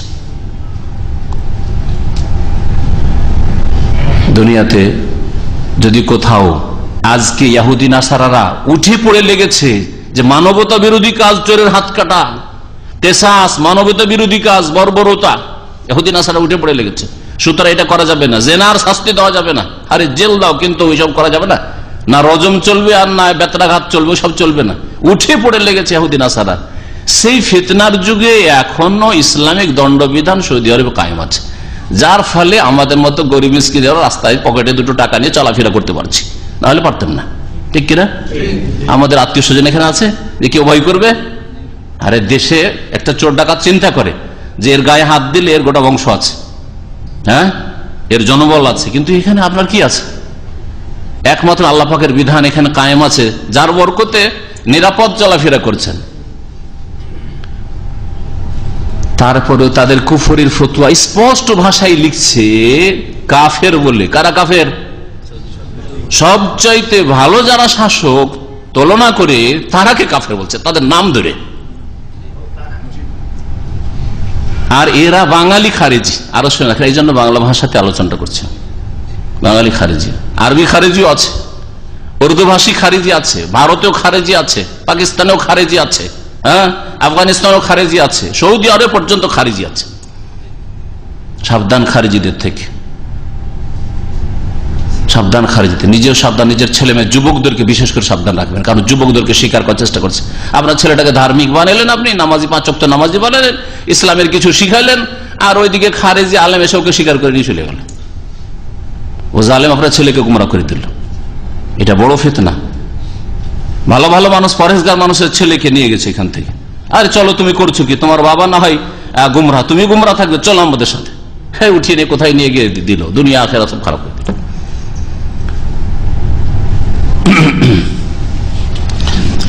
তাহলে খারেজিদের প্রথম লক্ষণ হচ্ছে আত-তাকফির বিয-যুনুব, গুনাহ দেখলে ঢালাহারে কাফের। ঢালাহারে কাফেরের ফতোয়া দেওয়া এই খারেজিদের মধ্যে আছে, আর যারা ইসলামের নামে রাজনৈতিক সংগঠন করে তাদের মধ্যে আছে। যে কোনো দল সম্পর্কে, যেগুলি মানে দুনিয়ার রাজনৈতিক দল, সেগুলি সম্পর্কে ঢালাহারের ফতোয়া, এরা কাফের, এরা কাফের, সব কাফের, শাসক গোষ্ঠী সব কাফের, এমপি মন্ত্রী মিনিস্টার সব কাফের তাদের কাছে। এই ফতোয়া শোনেন না তাদের কাছে, সব কাফের তাদের কাছে, অথচ এটা খারেজিদের লক্ষণ, এবং এরাই খারেজি, বিভিন্ন নাম ধরে আছে, বিভিন্ন রূপ ধরে আছে খারেজিরা। এখানে আর একটা কথা শুনেন, খারেজিরা মুশরিক বেদাতের বিরুদ্ধে সোচ্চার নয়, যারা ধার্মিক, যারা তাওহীদপন্থী, যারা সুন্নতের অনুসারী, তাদের বিরুদ্ধে বেশি সোচ্চার। এতে আরো বেশ কিছু লোকেরা এই খারেজিদের অন্তর্ভুক্ত হবে। যেমন আমাদের এক ভাই আজকে দুপুরবেলা শোনালেন শেষ মুহূর্তে যে বাংলাদেশের কোন এক এলাকায় একটা পরিবার তাওহীদ জেনেছে, সুন্নত জেনেছে, তাওহীদ সুন্নত মোতাবেক জীবনযাপন করে, যার ফলে গ্রামের বিদআতপন্থীরা তার বাড়ি জ্বালিয়ে দিয়েছে। কথা ঠিক না? বাড়ি জ্বালিয়েছে না? বাড়ি জ্বালিয়েছে। যেখানে আছেন ওই ভাই যাদের বাড়ি জ্বালানো হয়েছে, এরা কোন ইহুদির বাড়ি জ্বালাবে না। বুদ্ধিস্ট যারা মুসলমানদের উপরে জুলম অত্যাচার করছে তাদের বাড়ি জ্বালাবে না এরা, তাদের ওইসব মাথা ব্যথা নাই। যারা মুশরিক, যারা শিরকের পৃষ্ঠপোষকতা করছে, কবর মাজার পূজার, তাদের বাড়ি জ্বালাবে না এরা। আমি বলছি না যে তাদের বাড়ি জ্বালানো আপনাদের, কখনো না, এই বাড়ি জ্বালানো ইসলাম নয়, কিন্তু এরা খারিজিরা ওদের জ্বালাবে না। কার জ্বালাবে? যারা তাওহীদ মেনেছে, যারা সুন্নত মানে, যারা কোরআন এবং হাদিস মোতাবেক চলে, তাদের বিরুদ্ধে এরা সোচ্চার। এটা হচ্ছে খারিজিদের চরিত্র। বেনামাজি সম্পর্কে একটিও কথা বলবে না। আপনি 5 ওয়াক্ত নামাজ পড়েন, কিন্তু তাদের তরিকার বিপরীতে নামাজ পড়েন, আপনার বিরুদ্ধে সোচ্চার। এটা খারিজিদের চরিত্র। ভালো মানুষের বিরুদ্ধে সোচ্চার। নামাজ পড়েন না পড়েন ওটা তো মাথা ব্যথা নাই, কিন্তু নামাজ আপনি ওদের উল্টো কেন পড়লেন? মসজিদে ঢুকে তাহিয়াতুল মসজিদ কেন ওরা পড়েন, আপনি কেন পড়বেন? হ্যাঁ, ওরা সম্মিলিত জিকির করে, আপনি কেন করবেন না? সম্মিলিত দুরূদ পড়ে, আপনি কেন করবেন না? ওরা মিলাদ করে, আপনি কেন মিলাদ করবেন না? ওরা সাহেব হালুয়া রুটি, আপনি কেন খাবেন না? সুতরাং আপনার শত্রু, বেনামাজি শত্রু নাই তারা। এটা হচ্ছে খারিজিদের চরিত্র। যে কোনো নাম দিয়ে থাক না কেন, এদের মধ্যে খারেজিদের চরিত্র রয়েছে। যে বড় অপরাধী কাকে মনে করে? যত বেশি দিনদার হবে, তৌহিদপন্থী হবে, সুন্নতের অনুসারী হবে, তাদের বিরুদ্ধে এরা বেশি সোচ্চার, তাদের বড় শত্রু এরা। অথচ আহলে সুন্নাত ওয়াল জামাত বিশ্বাস করে, ইমাম তাহাবী রহমতুল্লাহ আলাইহি ফিকহি মাসলা মাসাইল হানাফি ছিলেন, আকীদার ক্ষেত্রে সালাফি ছিলেন। ভালো করে শুনে রাখেন, আকীদার ক্ষেত্রে তিনি আশআরী মাতুরিদী ও ভ্রান্ত মতবাদে বিশ্বাস ছিলেন না, যে আল্লাহর হাতকে কুদরত বলবো, কুদরতি হাত, আল্লাহর চোখকে রক্ষণাবেক্ষণ বলবো, ওইসব গুমরাহিতে তিনি ছিলেন না। আকীদার ক্ষেত্রে সহিহ আকীদা অনুসারী ছিলেন। ফিকহি মাসলা মাসাইলের ক্ষেত্রে তিনি হানাফি মাযহাবের অনুসারী ছিলেন, হানাফি মাযহাবের মুহাদ্দিস ছিলেন। তার একটি কিতাব রয়েছে, খুব প্রসিদ্ধ কিতাব, আকীদা তাহাউইয়া। তাতেও এই বিষয়টি তিনি উল্লেখ করেছেন। এছাড়া অন্যান্য অনেক আইম্মা কেরাম বলেছেন যে ওয়ালা নুকাফির আহাদাম মিন আহলিল কিবলাতে বিযামবিন, কোন গুনার কারণে যারা কিবলায় বিশ্বাসী, কাবায় বিশ্বাসী, যে কাবা দিকে মুখ করে কাবাকে কিবলা বানিয়ে আমরা নামাজ পড়ি, এই আকীদায় যারা বিশ্বাসী তাদেরকে আমরা কোনো পাপের কারণে কাফের বলবো না। আল্লাহর তৌহিদ একত্রে বিশ্বাসী, বড় শিরক তারা করে না, আল্লাহ ছাড়া অন্যকে সেজদা করে না, বরং আল্লাহকে সেজদা করে কিবলামুখী হয়ে, মাজারমুখী হয়ে নাই, মাজারমুখী মাজারে সেজদা করে, তাহলে তো শিরক করল। কিন্তু গুনাহ আছে, গুনাহ আছে, পাপ আছে। মদের লাইসেন্স দেওয়া পাপ, কিন্তু সেটা কি কুফরি, শিরক? আমি হালাল মনে করি না, হ্যাঁ যদি হালাল মনে করে তাহলে কুফরি, বড় কুফরি, কিন্তু হালাল মনে করি না, কিন্তু আমি পারছি না। দেশের জনসাধারণ আপনাদের চাইতে অনেক বেশি সংখ্যা আছে, সংখ্যা করি, তারা মদের লাইসেন্স চায়। আজকে যদি এই লাইসেন্স বন্ধ করে দিই, কালকে লাখ লাখ লোক রাস্তায় নেমে যাবে। আর বাস্তব সত্য, পাকিস্তানে কোন এক আমলে কোন একজন শাসক বেশ্যাখানার লাইসেন্স বন্ধ করলো, বাতিলপন্থীরা রাস্তায় হাজার হাজার মহিলাদেরকে নামিয়ে দিল। এই বাতিল শক্তি মুসলিম দেশে কাজ করছে। সুতরাং কোন শাসক যদি গুনাহগার শাসক হয় আর লাইসেন্স দিচ্ছে, গুনাহগার শাসক নিশ্চয়ই, এতে কোনো সন্দেহ নেই, কাবিরা গুনাহ করছে, কিন্তু সেটা হালাল মনে করছে না। বলছে আমি দেশের নেতা, আমার দেশের সিংহভাগ লোক এই পাপ চাই, আমি করবোটা কি? সিনেমার লাইসেন্স চাই, ও মদের লাইসেন্স চাই, ইত্যাদি সব চাই, সুতরাং করবো কি? আমাকে আমার গদি নিয়ে চিন্তা, আমি হালাল তো মনে করি না, কিন্তু আপনারা চান, আমি কি করব? তাহলে সে ফাসেক, জালেম হইতে পারে, কাফের নয়। আল্লাহ তিন ভাগ করেছেন এই জন্য, ওমাল্লাম ইয়াহকুম বিমা আনজালাল্লাহু ফাউলাইকা হুমুল কাফিরুন আয-যালিমুন আল-ফাসিকুন, তিন রকম আল্লাহ বলেছেন। শুধু ঢালাহারে আল্লাহ পাক বলেননি যে মদের লাইসেন্স দিবে কাফের, এই কথা বলেননি। কখনো জালেম বলেছেন, কখনো ফাসেক পাপিষ্ট গুনাহগার বলেছেন, কখনো কাফের বলেছেন। তাহলে আপনাকেও আল্লাহ পাক যেভাবে ভাগ করেছেন সেভাবে বুঝার চেষ্টা করতে হবে, কে জালেম হয়ে থাকবে, কে ফাসেক গুনাহগার হয়ে থাকবে, কে কাফের হবে। সবাই কাফের তাহলে হবে না। আর ঢালাহারে কাফের বলে, পাপ দেখলে, গুনাহ দেখলে, তাদের যে ভ্রান্ত ধারণা সেটার বিরোধী দেখলে ঢালাহারে কাফের। এই ফতোয়া খারিজিরা দিয়ে থাকে। খারিজিদের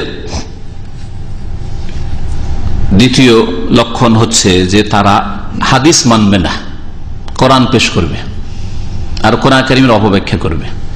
এটা প্রথম যখন খারিজিরা বেরোয় তখন তাদের চরিত্র এরকম ছিল। তারা আয়াত পেশ করেছে, ইনিল হুকম ইল্লা লিল্লাহ, আল্লাহ বলছে হুকুম ফয়সালা দেবে আল্লাহ।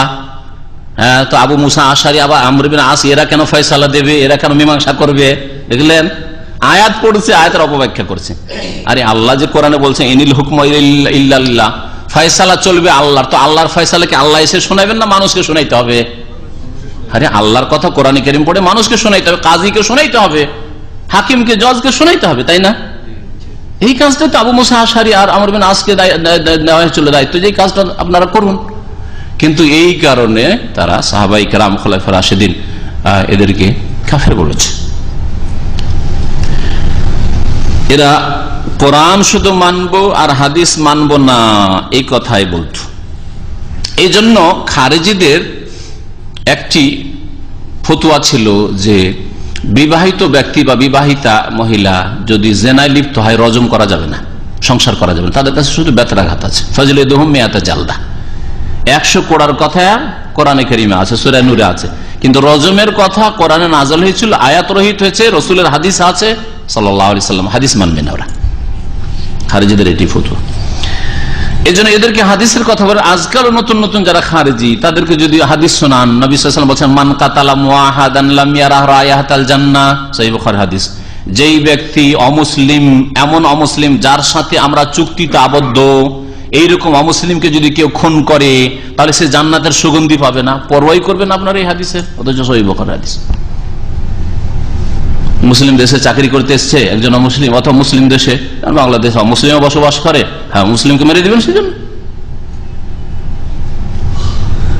মুসলিমকে যদি মারা জায়েজ না হয় ইসলামে, তাহলে যারা মুসলিম, নিজেকে মুসলিম বলছে, মন্ত্রী মিনিস্টার অথবা প্রশাসনে আছে, আর তাদের উপর ফতোয়াবাজি করে যে না এরা যেহেতু মানবরচিত বিধান দিয়ে দেশ চালাচ্ছে, ঢালাহারে কাফের, সুতরাং মারো, জজকে মারো, আর মন্ত্রীকে মারো, আর রাষ্ট্রপতিকে মারো, আর প্রধানমন্ত্রীকে মারো, এটা ইসলাম?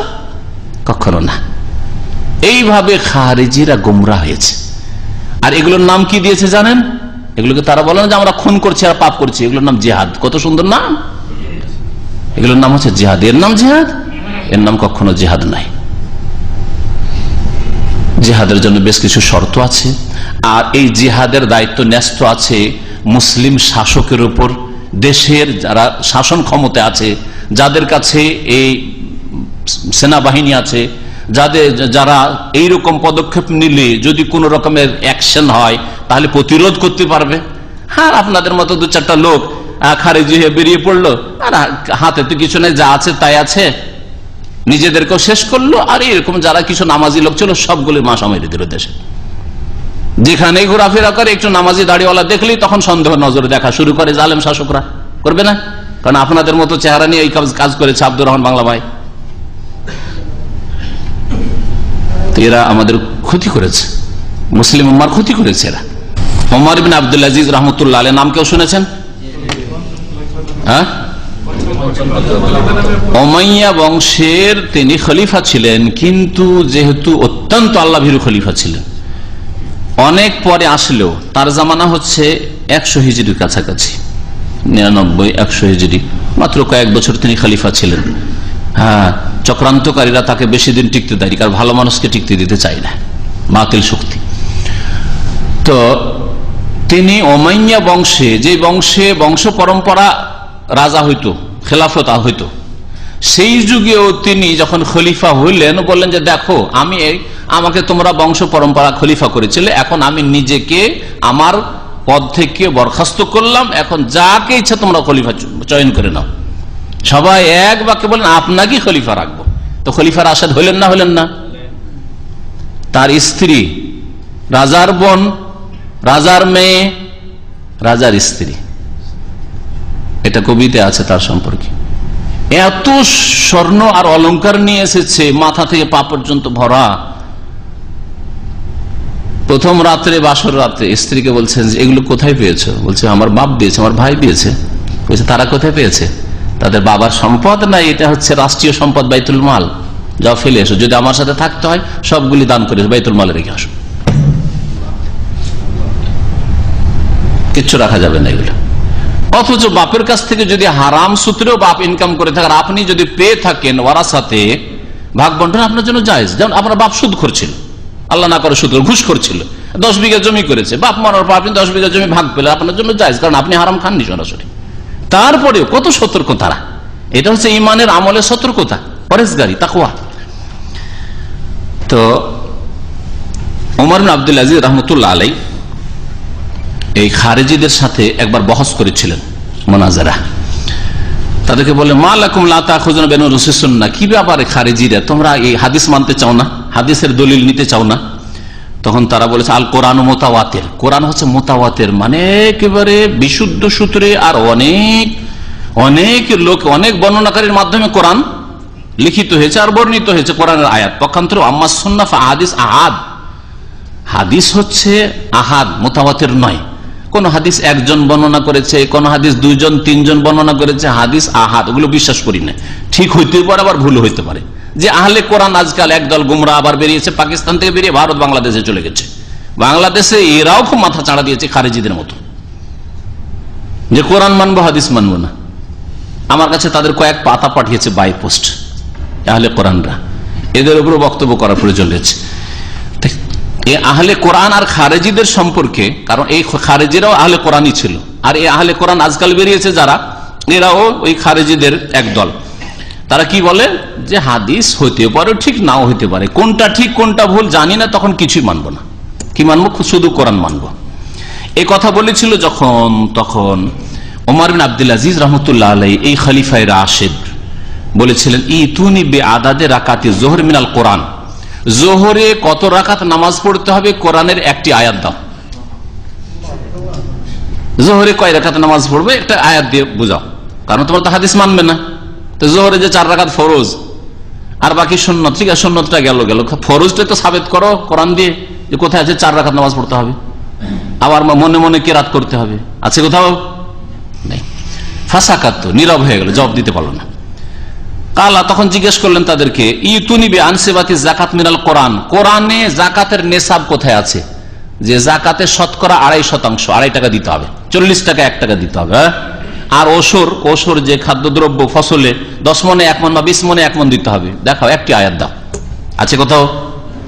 প্রশ্ন করলেন খলিফা ওমর বিন আব্দুল আজিজ রহমতুল্লাহ আলাইহি এই খারেজিদেরকে।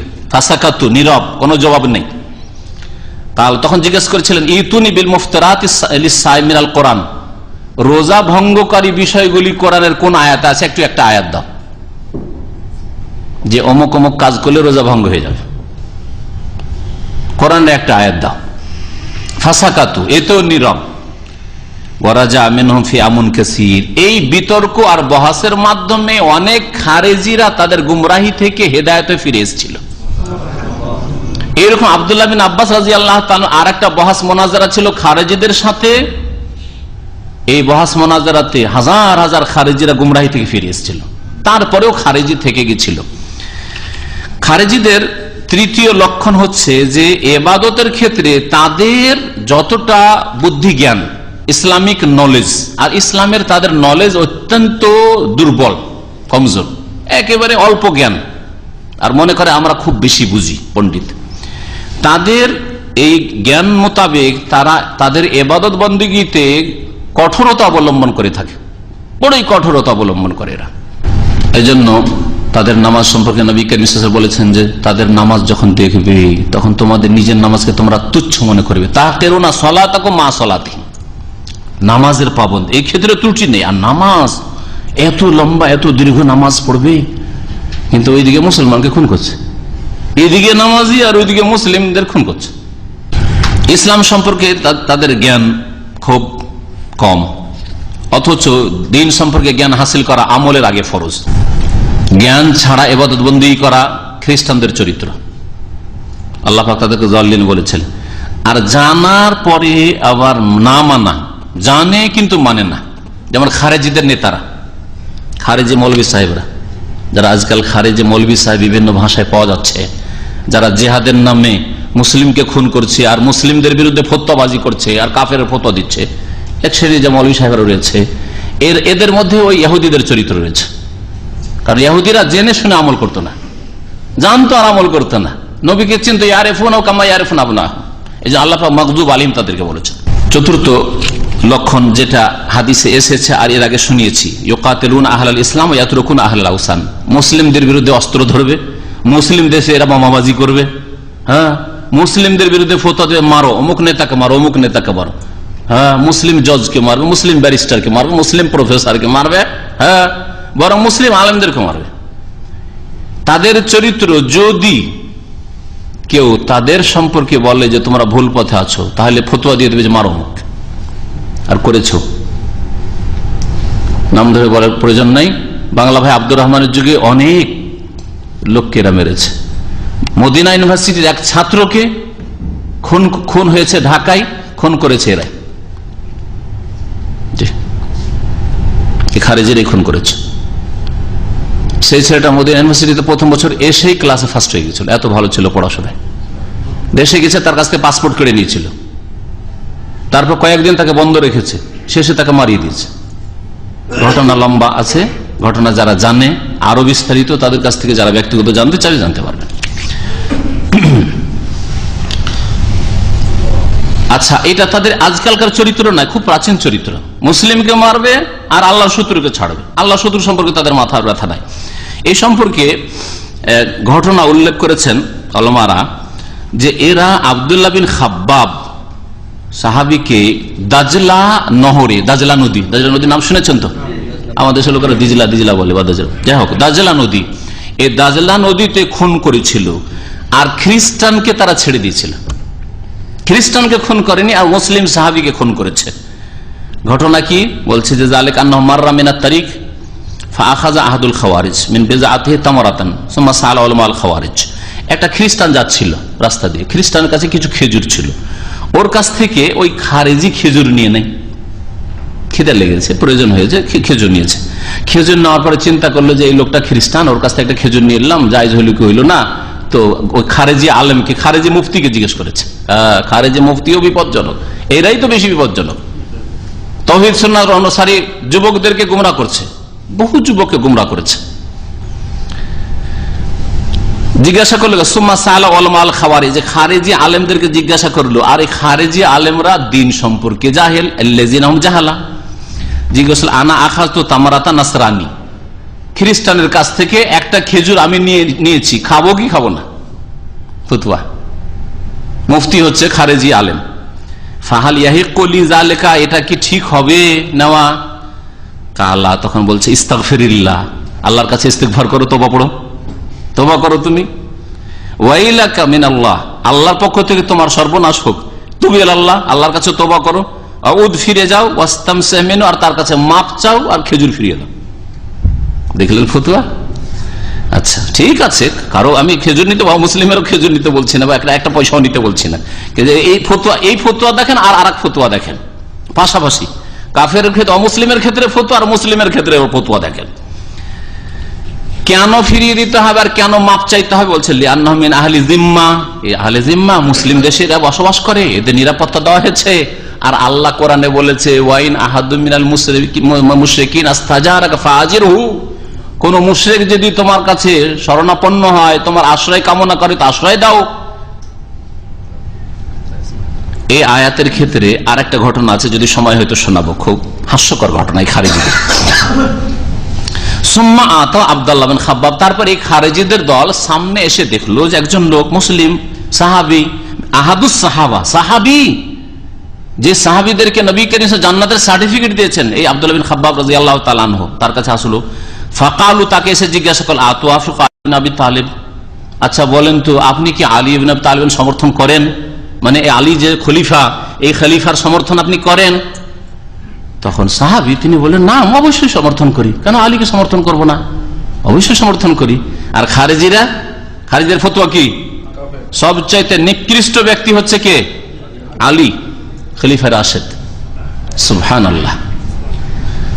ফাযাবাহু আলা নাহরে দাজলা, তখন ও দাজলা নহরের পাশে জবাই করে দিল, ফেলে। এই সাহাবীকে জবাই করেছে খারেজিরা। খ্রিস্টানের একটা খেজুর হালাল নয়, ফতোয়া একদিকে, আর আরেকদিকে মুসলিম শুধু নয়, সাহাবী, আল্লাহ রসুলের সাহাবীর রক্ত হালাল। এ হলো খারেজিদের ফতোয়া।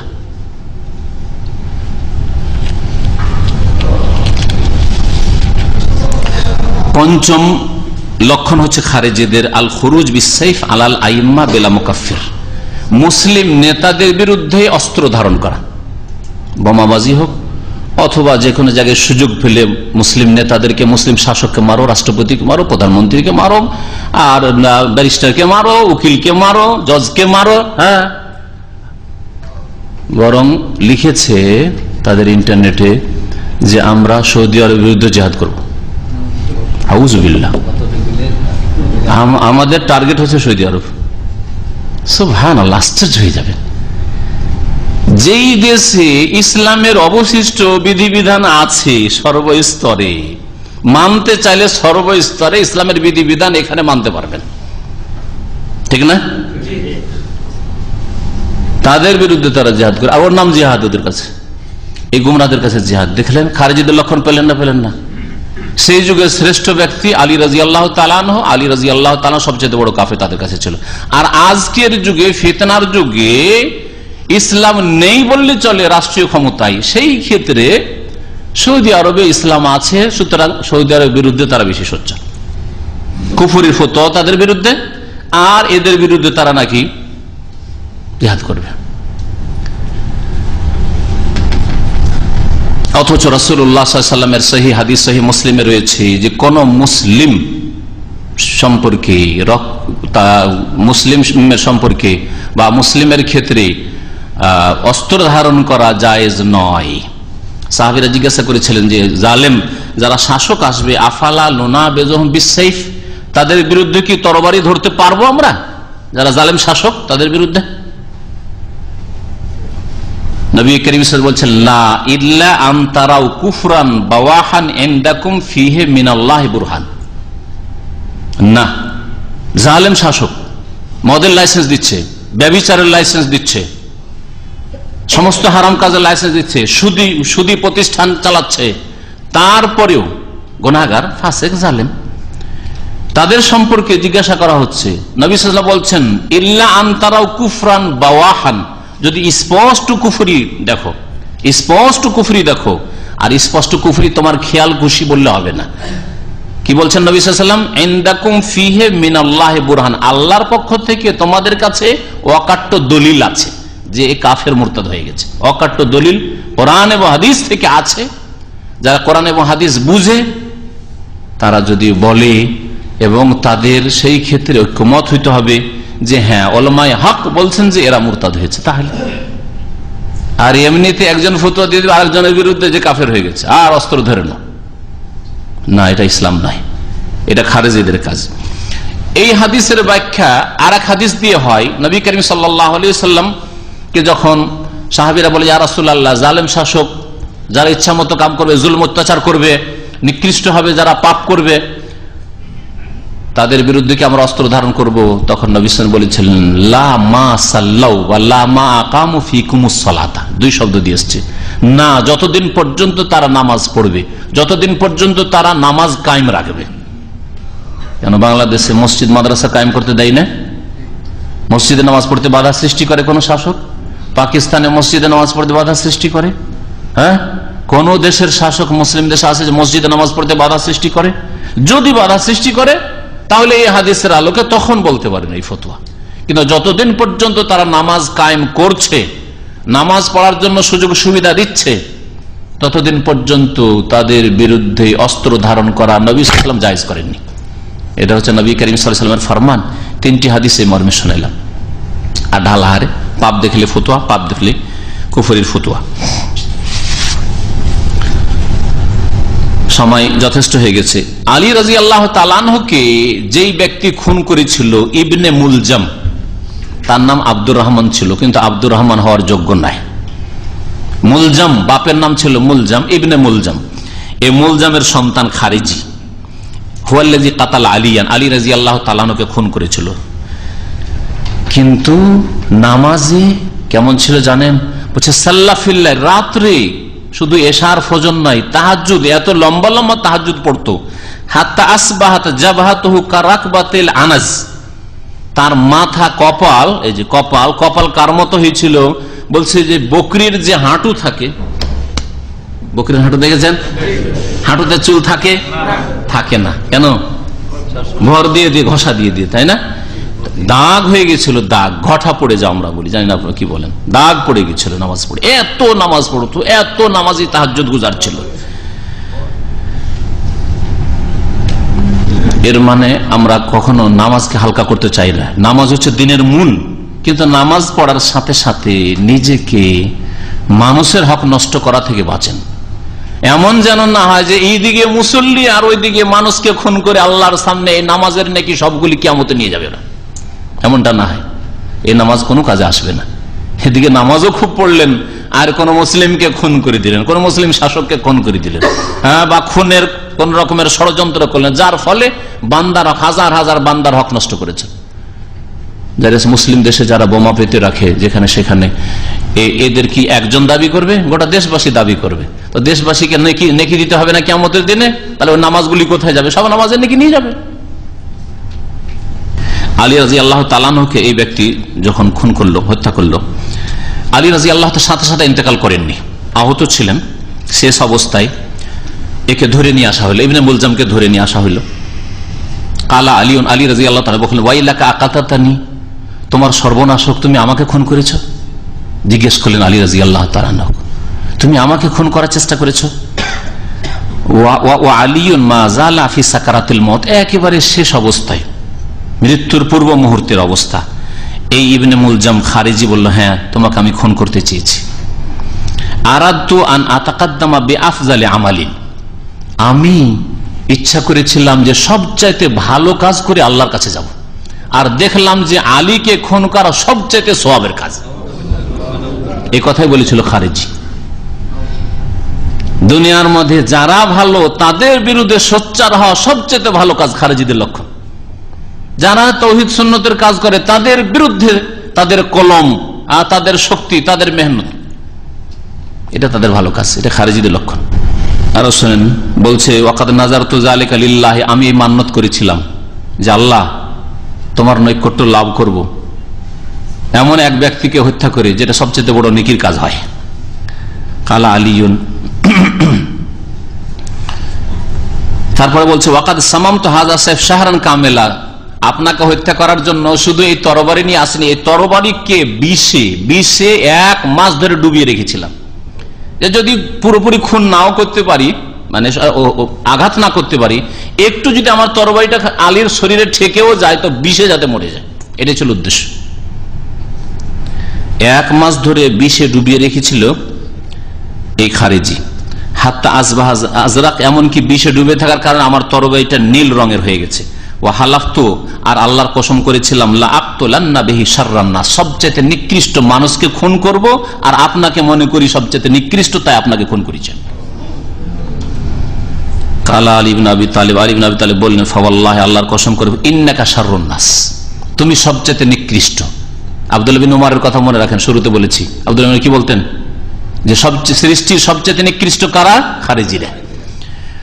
তো আলী রাদিয়াল্লাহু তাআলা এই কথা বললেন যে তুমি সবচেয়ে নিকৃষ্ট, সুতরাং শোনো, ওয়ালা তুখতালু ইল্লা বিসাইফিকা হাযা, তোমার যে কিসাস হবে এই তোমার তরবারি দিয়েই হবে, যাতে করে তোমার মান্যত পুরা হয়ে যায়। তুমি সবচেয়ে নিকৃষ্ট লোককে খুন করার মান্যত করেছো, তোমার মান্যত যাতে পুরা হয়ে যায়, এই তোমার তরবারি দিয়েই কিসাস হবে, এর হুকুম আমি করে দিলাম। ফাআওয়ালু মা ফুইলা আন কুতিলা বিহি, তারপর এই তরবারি দিয়ে ইবনে মুলজাম খারিজিকে কিসাসে হত্যা করা হয়েছিল। আলী রাদিয়াল্লাহু তাআলা আনহুর হত্যার বদলে একে হত্যা করা হয়েছিল।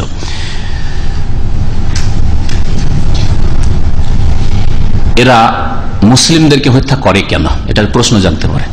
মুসলিম শাসকই হোক অথবা মুসলিম, যেমন আপনাদের শোনাইলাম যে মদিনা ইউনিভার্সিটিতে পড়ছে আর গেল বাংলাদেশ, পাসপোর্ট কেটে হত্যা করলো, আর বহু ঘটনা এরকম আছে আফগানিস্তানের, যারা মুসলিম ওলামায়ে কেরামদেরকে, ধার্মিক লোকদেরকে এরা হত্যা করেছে শুধু মতের পার্থক্য, মতে মিল হয়নি, মারো একে, মুনাফিক, ফতোয়া হলো যে মুনাফিক, আর মুনাফিক নিকৃষ্ট কাফের, সুতরাং মারো, এই হলো তাদের খুব সহজ ফতোয়া। কেন?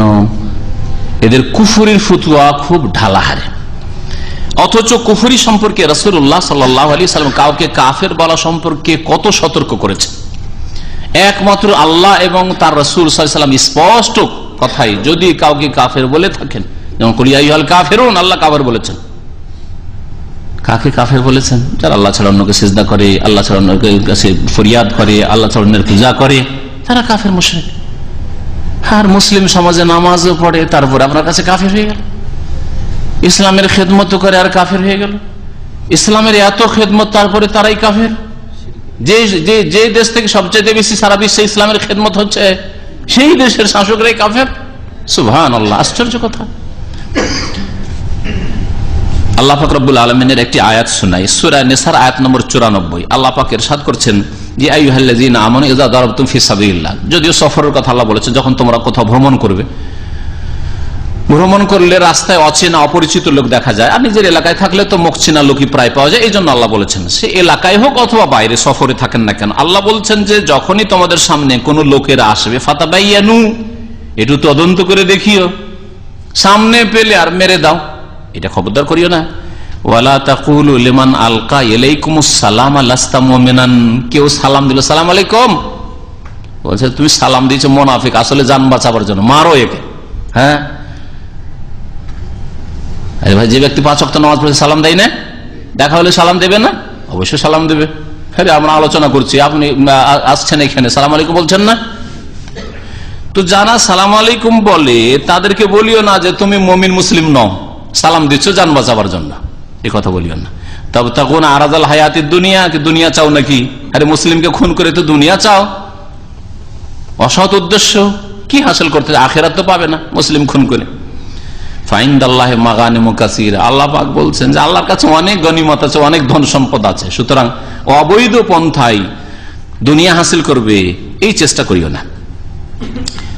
মুসলিমকে কাফের বলা বড়ই বিপজ্জনক, সুতরাং এটা ছোট কথা নয়, বরং ছোট মুখে বড় কথা। কাউকে এমনকি শিরক করছে তারপরেও সতর্কতা হচ্ছে যে শিরকি আমল করছে, শিরকি কর্ম করছে। মুশরিক এরকম বলবেন না, কারণ হতে পারে তার জন্য স্পষ্ট করা হয়নি, বলেননি, ইসলামের দাওয়াতই পায়নি, তাওহীদের দাওয়াতই পায়নি। কুফরি কাজ করে যেসব নেতারা কুফরি কাজ করছে তাদের কাছে ইসলামের দাওয়াত এরা পৌঁছিয়েছে, ইসলাম সম্পর্কে তাদের কাছে সঠিক নলেজ পৌঁছিয়েছে? যতক্ষণ পর্যন্ত পৌঁছেনি তাদের মধ্যে অজ্ঞতা আছে, আর অজ্ঞতা একটি ওজর। যাই হোক, এই বিষয়ে বিস্তারিত আলোচনা না করে 1-2টি হাদিস শোনাই। আব্দুল্লাহ বিন উমর রাদিয়াল্লাহু তাআলা আনহু, বুখারী মুসলিমের হাদিস, রাসূলুল্লাহ সাল্লাল্লাহু আলাইহি ওয়াসাল্লাম বলছেন, ইযা ক্বালা রাজুলু লিআখিহি ইয়া কাফির, কোন মানুষ, কোন মুসলিম যদি মুসলিম ভাইকে বলে যে তুমি কাফের, তুমি মুশরিক, তুমি মুনাফিক, বড় মুনাফিক, তুমি চরিত্রের মুনাফিক, একটা ছোট মুনাফিক, কিন্তু কাউকে কাফের বলা, বড় মুনাফিক বলা, আকীদার মুনাফিক অথবা মুশরিক বলা, যদি এরকম কেউ বলে, ফাকাদ বাআ বিহা আহাদুহুমা, তাহলে দুইজনের একজন অবশ্যই কাফের হবে। তার মানে যাকে আপনি কাফের বলে ফতুয়াবাজি করলেন সে যদি কাফের হয় তো ভালোই কথা, আর যদি সে কাফের না হয় তো যেই ব্যক্তি কাফের বলল সে কাফের, মুশরিক হবে, সে কাফের হবে। কত মারাত্মক! নিজেরই ক্ষতি করলেন কুফরির ফতোয়া দিয়ে, ডালা আরে শাসকদেরকে কাফের ফতোয়া দিয়ে নিজেরাই হয়তো কাফের হয়ে বসে আছে। ফাইন কানা কামাকাল, যদি যেটা বলেছে সেটা হয়, মানে যাকে কাফের বলেছে কাফের হয় তো ভালোই ভালো, ওয়া ইল্লা রাজাত আলাইহি, আর না হলে এই বাক্যটি তার উপর ফিরে আসবে, মানে সে নিজেই কাফের হয়ে যাবে। সেই বুখারী মুসলিমের হাদিস। আর একটি বুখারী মুসলিমের হাদিস, আবু যার রাদিয়াল্লাহু তাআলা বর্ণনা করেছেন, আন্নাহু সামিআ রাসূলুল্লাহ ইয়াকুল, রাসূলুল্লাহ সাল্লাল্লাহু আলাইহি ওয়াসাল্লাম বলতে শুনেছেন আবু যার, মান দা রাজুলান বিল কুফরি, কোন ব্যক্তি যদি কোন কাউকে কাফের বলে ডাকে, তুমি কাফের, বা সে কাফের, অমুক রাজা কাফের, অমুক মন্ত্রী কাফের, অমুক ব্যারিস্টার কাফের, হ্যাঁ অমুক আলেম জিহাদের কথা বলে না সেজন্য কাফের, মুনাফিক, এইরকম যদি বলি, নবী করিম সাল্লাল্লাহু আলাইহি ওয়াসাল্লাম বলছেন যে কাফের বলল, আও কালা আদুউল্লাহ, অথবা বলল আল্লাহর দুশমন, অমুক আল্লাহর দুশমন, হয়তো কাফের বলল না কিন্তু কি বলল, আল্লাহর দ্বীনের দুশমন, আল্লাহর দুশমন। এরা আলেম নাকি? এরা আল্লাহর দুশমন? এরা আলেম নাকি? এরা আল্লাহর দ্বীনের দুশমন। এরা এরকম যদি বলি, ওয়ালাইসা কাযালিকা, কিন্তু আসলে যাকে আল্লাহর দুশমন বলল অথবা কাফের বলল সে কাফেরও নয়, আল্লাহর শত্রুও নয়, ইল্লা হারা আলাইহি, তাহলে এই কথাটি তার উপর ফিরে আসবে, সে নিজে কাফের হয়ে যাবে। এটাও বুখারী মুসলিমের হাদিস। তাবরানীতে হাদিস রয়েছে আর সনদ সহিহ, রাসূলুল্লাহ সাল্লাল্লাহু আলাইহি ওয়াসাল্লাম বলেছেন, মান রামা মুমিনান বিকুফরিন ফাহুয়া কাকাতলিহি, কোন ব্যক্তি যদি কোন মুমিন মুসলিমকে কাফের বলে আখ্যায়িত করে, মুশরিক বলে আখ্যায়িত করে, তাহলে সে যেন তাকে খুন করলো, সে যেন তাকে খুন করলো। কেন দেখি, চিন্তা করেন তো আপনারা, এখান থেকে আলোচনা শেষ। যে একটা লোককে যদি কাফের বলেন তার মানে তাকে খুন করলেন আপনি, কাফের বললেন তার মানে তার রক্ত হালাল। একজন মুসলিম যদি কাফের হয়, সে যারা জন্মসূত্রে কাফের তাদের চাইতে নিকৃষ্ট, মুরতাদ হয়ে গেল, তাহলে ইসলাম বিমুখ। আর মুরতাদ তার শাস্তি হচ্ছে মৃত্যুদণ্ড। সুতরাং আপনি যেন তাকে খুন করলেন, আপনি খুন না করতে পারলেও আপনি যেন এই ফতোয়া দিলেন যে মুসলিম শাসকের জন্য একে খুন করা ফরজ, কারণ এই কাফের হয়ে গেছে। সুতরাং কোন মুমিন মুসলিমকে কাফের বলা, মুশরিক বলা, তার খুন করার শামিল, ফাহুয়া কাকাতলিহি, রাসূলুল্লাহ সাল্লাল্লাহু আলাইহি ওয়াসাল্লামের হাদিস। আল্লাহ পাক রব্বুল আলামিন যেন আমাদেরকে হক কথা বোঝার তৌফিক দান করেন, বাতিল থেকে আল্লাহ পাক সতর্ক সাবধান হওয়ার তৌফিক দান করেন। বিশেষ করে দোয়া করি আমাদের যুবক দিনী ভাইদেরকে, যারা তৌহিদ শিখছেন, সুন্নত শিখছেন, সারা দুনিয়াতে যে কোনো ভাষাভাষী হোক না কেন, আলহামদুলিল্লাহ এই যুগে কোরআন এবং হাদিসের এমন একটা চর্চা হয়েছে, আর তৌহিদের দাওয়াত, সুন্নতের দাওয়াতের এমন একটা চর্চা হয়েছে, যারা শিরক বিদআতে ছিল, যারা গুমরাহিতে ছিল, যারা নাস্তিকতায় ছিল, কলেজ ইউনিভার্সিটিতে বড় ধার্মিক আলহামদুলিল্লাহ ইসলামের দিকে ফিরে আসছে। এটা আমাদের জন্য একটা ভবিষ্যৎবাণী বলতে হবে, এটা আমাদের জন্য সুন্দর একটা সুসংবাদ যেন বলতে হবে। আর এই সময় এই যুবকদেরকে এই খারেজিরা শিকার করে নিয়ে গিয়ে গুমরা করছে। আবার এতে শয়তান খুশি হচ্ছে, খারেজিরাও যেমন খুশি হচ্ছে যে আমরা তো পেয়ে গেলাম, তৈরি করা মাল পেয়ে গেল, হ্যাঁ তৈরি করা লোক পেয়ে গেলাম, তৈরি করে দিচ্ছে। কিন্তু তোমাদেরকে তৈরি করেছে যতটুকু, অতটুকু যথেষ্ট নয়। ওটা হয়েছে কিন্তু এখনো তোমাদের মধ্যে মুনাফিকি আছে, এখনো তোমরা অসম্পূর্ণ ইসলামে আছো। সম্পূর্ণ পূর্ণাঙ্গ ইসলামে আসতে হইলে এখন আমাদেরকে অস্ত্র নিয়ে বের হইতে হবে, আর মুসলিম দেশে এইসব করতে হবে, বা অমুসলিম দেশে, কারণ অমুসলিম দেশগুলির সাথে মুসলিমদের চুক্তি আছে না, চুক্তি নেই? চুক্তি আছে। সুতরাং আল্লাহ পাক রব্বুল আলামিন চুক্তি পুরা করা ফরজ করেছেন। ওয়া আউফু বিল আহদে ইন্নাল আহদা কানা মাসউলা। একটি আয়াত নয়, বহু আয়াত রয়েছে কোরআনে কারিমে এরকম। তোমরা ওয়াদা চুক্তি ভঙ্গ করিও না, পুরা করো, কারণ ওয়াদা সম্পর্কে তোমাদেরকে জবাবদেহি করতে হবে, জিজ্ঞাসা করা হবে। সূরা মায়েদার প্রথম আয়াত, ইয়া আইয়ুহাল্লাযীনা আমানু আউফু বিল উকুদ, হে মুমিনরা তোমরা তোমাদের সাথে যে চুক্তি হয়ে থাকে তা পুরা করো। কোরআনে কারিমের কথা। হ্যাঁ, একটি ক্ষেত্র শুধু আছে, যেই ক্ষেত্রে আমাদের সাথে চুক্তি করার পরে অস্ত্র ধারণ আমাদের বিরুদ্ধে করেছে। এখন আপনার বাড়ির বিরুদ্ধে কোন কাফের জালেম যদি অস্ত্র ধারণ করে, তাহলে আপনাকে ন্যায্য অধিকার ইসলামেও দিচ্ছে আর মানব অধিকারও দিচ্ছে যে আপনি অস্ত্র ধারণ করেন, প্রতিহত করেন।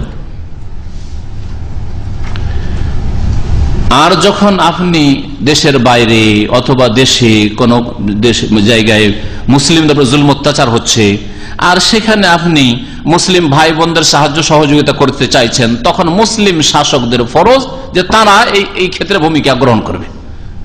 আর আপনি যুবকদের মাঝে ফতোয়া দেবেন আর লোকজনকে হইচই করে আপনি প্ররোচিত করে দেবেন, হ্যাঁ লোকজন কোথায় থেকে কোথায় গিয়ে বসে আছে আর আপনি কোথাও লুকিয়ে বসে আছেন, এটা ভালো কাজ নয়। এইভাবে মুসলিম যারা একটু ধার্মিক, যারা একটু ভালো হয়ে আসছে, যারা বেনামাজি ছিল ফুল নামাজি হচ্ছে, যারা শিরক বিদআতে ছিল শিরক বিদআত থেকে হেদায়েত হয়ে আসছে, এরা বিভ্রান্ত হবে। এছাড়াও অন্য ওইসব লোকের কথা আবার স্মরণ করে দিচ্ছি, যারা ঢালাহারে ফতোয়াবাজি করে থাকে, পাপ দেখলে কুফরি ফতোয়া, অমুক দল করে কাফের। আরে আপনি কি জানেন তার ব্যক্তি জীবন, যে কাফের ফতোয়া দিচ্ছেন? খবরই রাখেন না, তার কোনোদিন সামনে গিয়েও দেখেন, আর কাফের ফতোয়া দিয়ে বসছেন। অথচ সেই লোকটি হয়তো নেতৃত্ব দিচ্ছে পেটের জন্য, দুনিয়ার গদির জন্য, আসলে ব্যক্তিগত আল্লাহর সাথে তার সম্পর্ক নামাজি সে হয়তো, আর সেই ব্যক্তি হয়তো শিরক কুফরি করে না, সেই ব্যক্তিগুলি পছন্দ করে না, কিন্তু দুনিয়াও ছাড়তে পারে না। তাহলে আল্লাহ পাক তাদেরকে জালেম বলেছেন, ফাসেক বলেছেন, গুনাহগার বলেছেন। তাদের নেকি আপন জায়গায় ঠিক আছে আর গুনাহ আপন জায়গায় ঠিক আছে। আল্লাহ পাকের নেকি গুনাহর বিচার করবেন, কিয়ামতের দিনে ফয়সালা হবে, আল্লাহর কাছে জবাবদেহি করবে। কিন্তু আপনি তাদের বিরুদ্ধে বাড়াবাড়ি করে কুফরির ফতোয়া দিয়ে নিজের পরিণাম খারাপ করলেন। হয়তো আপনি কাফের হয়ে গেলেন, তারাই কাফের ছিল না। আল্লাহ পাক যেন আমাদের বোঝার তৌফিক দান করেন, সংশোধন করার তৌফিক দান করেন। আর আমাদের যুবক ভাইদেরকে, বন্ধুদেরকে আল্লাহ পাক এইসব গুমরাহি থেকে, খারেজিদের গুমরাহি থেকে আল্লাহ পাক বাঁচিয়ে রাখেন। যারা শিরক বিদআতের দাওয়াত দিচ্ছে আর জাহান্নামের দিকে ডাকছে, তাদের গুমরাহি থেকে আল্লাহ বাঁচিয়ে রাখেন। যারা মানবরচিত বিধানের দিকে ডাক দিচ্ছে আর গুমরাহ করছে, তাদের ফিতনা থেকে আল্লাহ পাক যেন বাঁচিয়ে রাখেন। আল্লাহ পাক রব্বুল আলামিন আমাদের দিন দুনিয়ায় যেন সুখী করেন। সুবহান রাব্বিকা রাব্বিল ইজ্জাতি আম্মা ইয়াসিফুন ওয়া সালামুন আলাল মুরসালিন ওয়া আলহামদুলিল্লাহি রাব্বিল আলামিন।